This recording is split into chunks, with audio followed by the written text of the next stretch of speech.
மகிழ்ச்சி சீரோவடா உண்மையா உழைக்கிற நமக்கு எல்லா நன்மைகளும் நாடி வந்து கூடுதடா.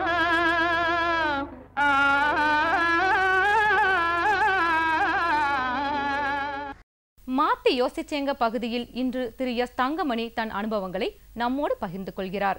வேளாண்மையில் பன்னெடும் காலமாக தொழிலாளர்களின் உதவியுடன் அத்தொழிலில் ஈடுபட்டு வந்த விவசாயிகள் இன்று அத்துறைக்கு ஆட்கள் கிடைக்கவில்லை என்ற குரல் பட்டி தொட்டி எங்கும் ஒலித்துக் கொண்டே இருக்கின்றது. ஆனால் அதனையே எண்ணிக்கொண்டிருக்காமல் வேளாண்மையில் புதிய நுட்பங்களையும் கருவிகளையும் புகுத்தி இன்று சாதனையாளராகவும் தொழில் திருப்தி கொண்டவராகவும் எஸ் தங்கமணி விளங்குகின்றார். எனது பெயர் எஸ் தங்கமணி. பெரியகுளம் வேளா என்பது 512.5 ஏக்கர் பரப்பளவை கொண்டதாக வேளாண்மை துறை மூலம் ஒரு அதிகாரி சொல்லி நான் இதை கேள்விப்பட்டிருக்கிறேன். வேலிமலையிலிருந்து ஒரு ரிவர் வள்ளியாறு ஃபார்ம் ஆகி கடியப்பட்டினம் கடலில் இந்த வள்ளியாறு நீர் கலக்கிறது. மழைக்காலங்களில் பெரும் வெள்ளம் இந்த வள்ளியாறில் வரும். வரக்கூடிய சமயத்தில் தலைக்குளம் பகுதியில் உள்ள மதகு மூலம் பெரிய குளத்துக்கு தண்ணீர் ஏற்றப்படுகிறது. இந்த பெரிய குளம் வேளா நிலப்பரப்பை பொறுத்த வரைக்கும் எனது அப்பா காலத்திலே சொல்லியிருக்காங்க, இது இதுவரைக்கும் தண்ணீர் பஞ்சம் ஏற்பட்டதில்லை, பயிர்கள் கருகியதில்லை, எந்த நேரமும் எங்களுக்கு தண்ணீர் இருக்கும். எனக்கு அறிவிலையும் 63 வயதான எனக்கு அறிவிலையும் இந்த விவசாய பரப்பில் தண்ணீர் பற்றாக்குறை ஏற்பட்டதே இல்லை. பேச்சுப்பாறை தண்ணீர் மூலமாகவும் இந்த சானல் வழியே பெரிய குளத்தில் தண்ணியை பெருக்கிக்கிடும் பருவ காலங்களில். எனது அப்பா காலத்தில் 4 ஏக்கர் விவசாயம் செய்தார். நான் 12 வயசுலேயே இந்த விவசாய தொழிலில் ஈடுபட்டேன். ஆரம்ப காலத்தில் எனக்கு அப்பா கூட நான் வேலை செய்யும்போது பூரா மேனுவலாக தான் வேலை செய்தோம். தற்போது பொறியியல் துறையிலிருந்து டிராக்டர் மானியத்தில் பல பேர் வாங்கியிருக்காங்க. உழவு டிராக்டர் மூலமாக நடக்குது.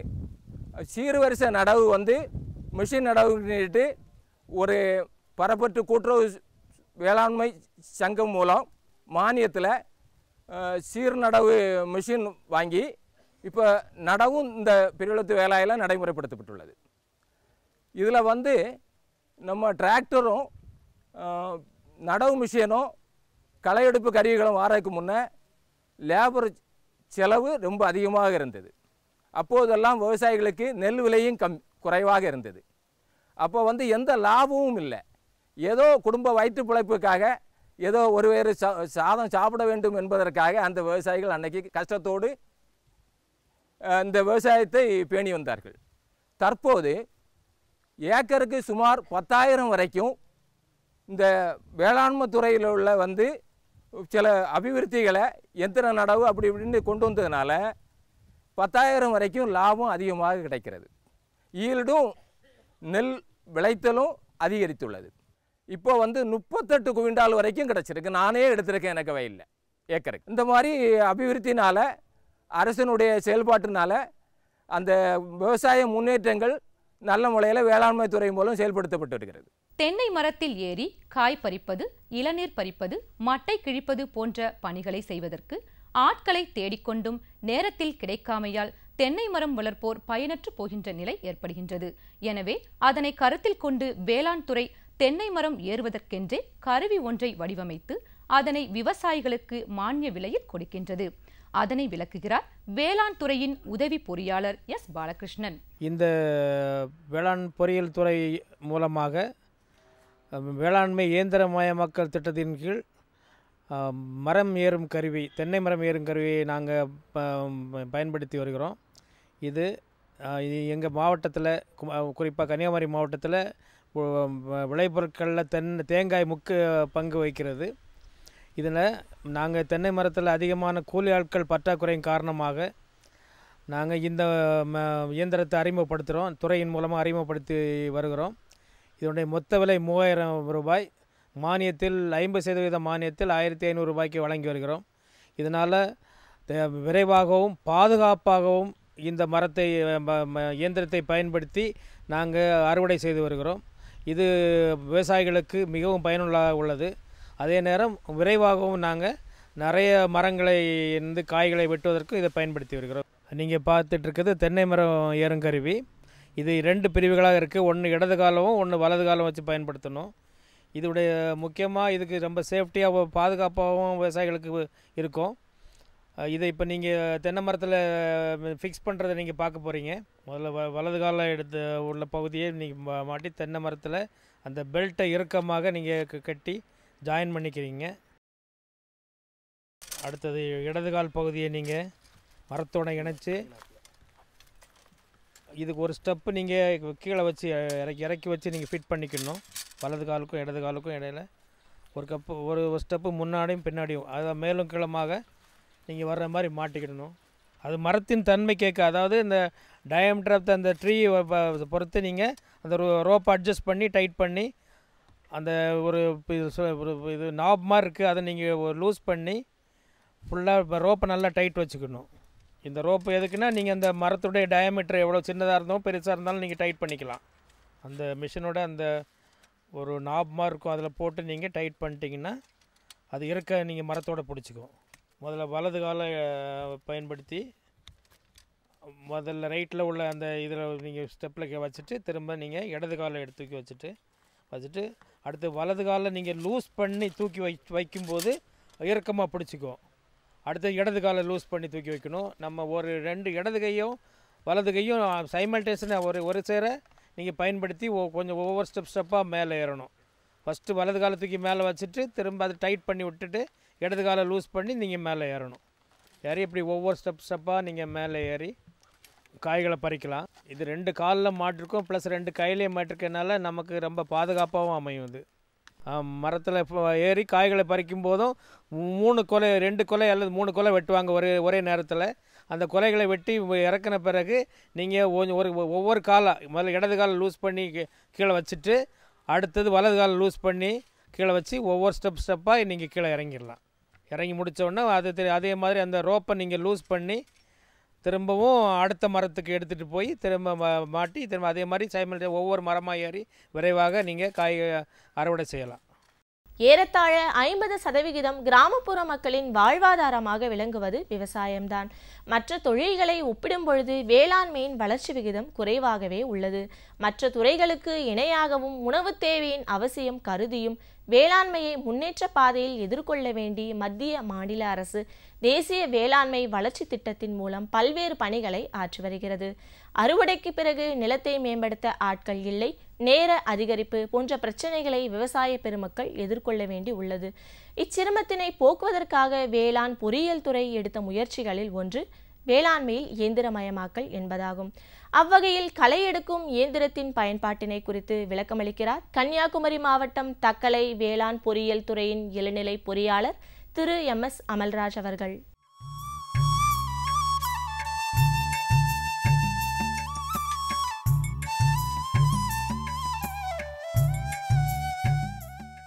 தேசிய வேளாண் திட்டத்தின் கீழே இயந்திரங்கள் மயமாக்குதல் என்னும் ஒரு தலைப்பின் கீழ் நாங்கள் எங்களுடைய துறையின் கீழாக இயந்திரங்களை மானிய விலைக்கு கொடுத்து கொண்டிருக்கிறோம் விவசாயிகளுக்கு.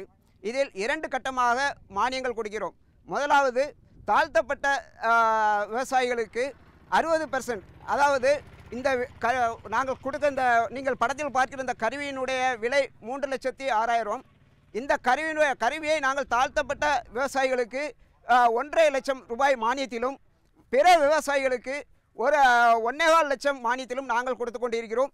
இது தற்சமயம் ஒரு விவசாயிக்கு கொடுக்கப்பட்ட கருவி நீங்கள் படத்தில் பார்க்கிறது. இந்த கருவியினுடைய செயல்பாடுகளை குறித்து ஒரு சிறு விளக்கம் கொடுக்கிறேன். இந்த இயந்திரம் 20 HP, அதாவது 20 குதிரை சக்திக்கு குறைவான இயந்திரம். இந்த 20 குதிரை சக்திக்கு குறைவான இயந்திரத்தை நாங்கள் மானியத்தில் கொடுப்பதற்கு அரசாங்கம் எங்களுக்கு உத்தரவிட்டிருக்கிறது.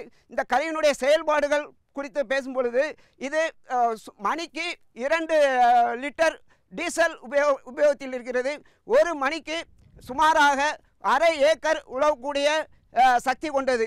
இந்த கருவியினுடைய முக்கியமான செயல்பாடுகள் நீங்கள் பார்க்கும் பொழுது தற்சமய விவசாயிகள் இந்த அறுவடை செய்த பின்பு இதிலே அப்படியே மானாவாரியாக உழுது விதைத்து விடுவார்கள். ஆனால் இந்த இயந்திரத்தின் மூலமாக இந்த இயந்திரத்தை கொண்டு நீங்கள் பார்த்து கொண்டிருக்கிற இந்த உழவு ஓட்டும் பொழுது அந்த மண் கட்டிகளை எல்லாம் நல்ல தூள் தூளாக ஆக்கி அதோடு மட்டுமல்ல அந்த நெல் அறுத்து விட்டு மீதி உள்ளதை அப்படியே உள்ளுக்காக உரமாக வைத்து அதே ஒரு இயற்கை உரமாக மாற்றி கொடுத்து அதில் உளுந்து போன்ற பயிர்களை பயிரிடும் பொழுது இன்னும் அதிகமான விளைச்சல்களை விவசாயிகள் எடுப்பதற்கு இந்த இயந்திரம் மிகவும் பயன்படுகிறது.